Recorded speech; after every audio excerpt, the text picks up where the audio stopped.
To learn how to set up your own home security system, you first have to establish your main goals. In my opinion, the main goal should be to get a license plate number of any intruder with a timestamp and have it upload to a cloud without a monthly bill for monitoring. In my opinion, facial recognition is only second to getting a license plate number. When my home was robbed, the female thief wore a hat to avoid facial recognition, so getting a license plate number is my main goal.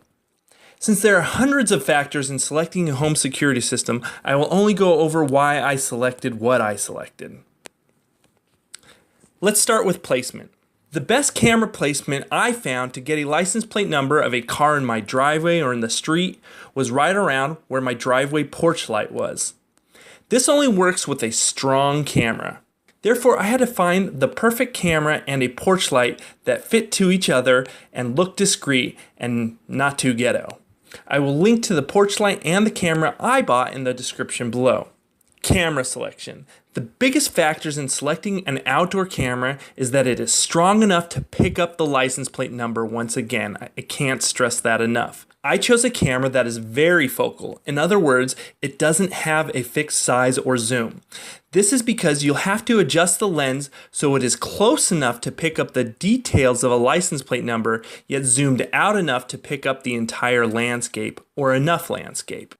Note, zooming in only on a computer is blurry and doesn't gain more detail. Alone, it will not pick up the license plate number like it does in the movies. You need a manual zoom on the camera. The second biggest factor is the megapixels of the camera. This is also important, but not as important as the lens size. The higher the number of megapixels, the less you have to be zoomed in so you can read the license plate number and still get a lot of the landscape.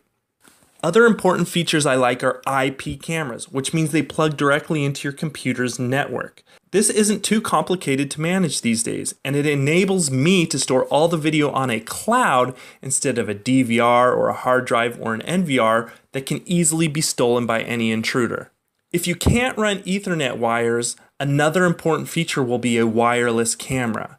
But be aware that wireless cameras are very glitchy and bog down your Wi-Fi and are way more expensive.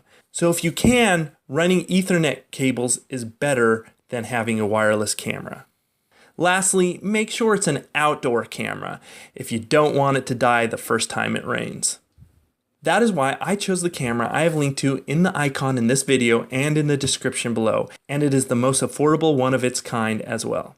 You will also need to purchase this cheap power adapter for this camera to work. Camera installation. To connect the camera to the light, I drilled holes in the porch light frame and connected the light and the camera with zip ties. Then I ran the wires through the back of the light because I cut an insert in the top of the light for the camera wires. Then I drilled a hole in the wall and ran the wires to my Ethernet so I can control the camera through my computer network. Software selection. I will link to my ideal software selection in the description below.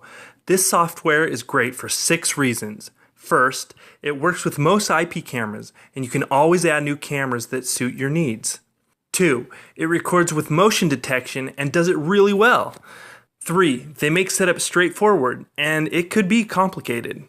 4, it includes a timestamp that makes it usable in the court of law. 5, very importantly, it stores immediately to the cloud if you uncheck this box here. 6, it has a great phone app and you can view your cameras anywhere you get internet. It is a one-time purchase for the desktop and another for the phone app. If you buy it from the link I've listed below, they will email an activation code and you can wait for the product in the mail, or you can download the program right away. Storage. Cloud storage is the best way in my opinion because all footage cannot be physically stolen, like I said before, from external hard drives or computers. You can see it takes about 1 minute for my software to pick up the footage and store it to my cloud with a check. So should a thief steal my computer or camera, I still have the information stored on my cloud. If it didn't, like most other systems, the whole system would be worth nothing. Any free cloud drive app should work just fine. I like Amazon Cloud because it has unlimited storage with a cheap yearly fee. It is worth it since I back up all my devices to the cloud, including camera footage. However, Amazon does not upload immediately on its own. To do this, you will have to download ODrive, which is a free auto-upload application for Amazon Cloud. Set the storage folders within the software to the new ODrive folder, and ODrive will remain as the free version. I will link to Amazon Cloud and ODrive in the description below, but I might change them in the future if better products come out. Logging into your router. For some, this may all be a little daunting. I promise it isn't. I had no idea what I was doing when I started. The hardest part for people that aren't techie will probably be logging into your router.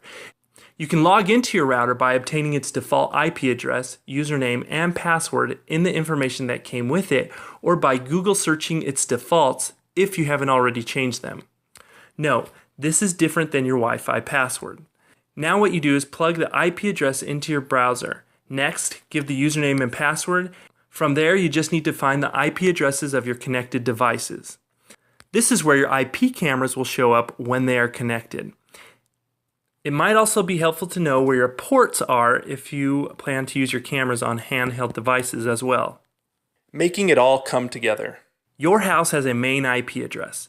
Your router, each computer, each device, and each camera all have different IP addresses and passwords within and below that home IP address. Write each down, and the rest of the process will be fairly straightforward. Also note that your router has different ports. Ports are where your IP addresses exchange information. Write your ports down as well. Sometimes you need to assign the ports, called port forwarding. You can assign a port for the software to be shared on your devices in your router's port forwarding section. Finally, you take all the IP addresses, passwords, and ports and plug them into the software and the phone app, and everything becomes alive, and you're connected, and you're in control of your cameras. If this seems like a lot, remember, most people have useless security systems and cameras like I did. In my opinion, you are going to have one that actually works, and you won't pay their high monthly fees. Learn from my mistakes. You might have a few challenges, but all the information is out there to help you get through it. I have a link to the list of products that you'll need for this project in the icons in this video and in the description. I'm also here if you need help, so leave those comments in the section below. Think of the savings, catching thieves, and an added sense of security in your life. Now like and subscribe.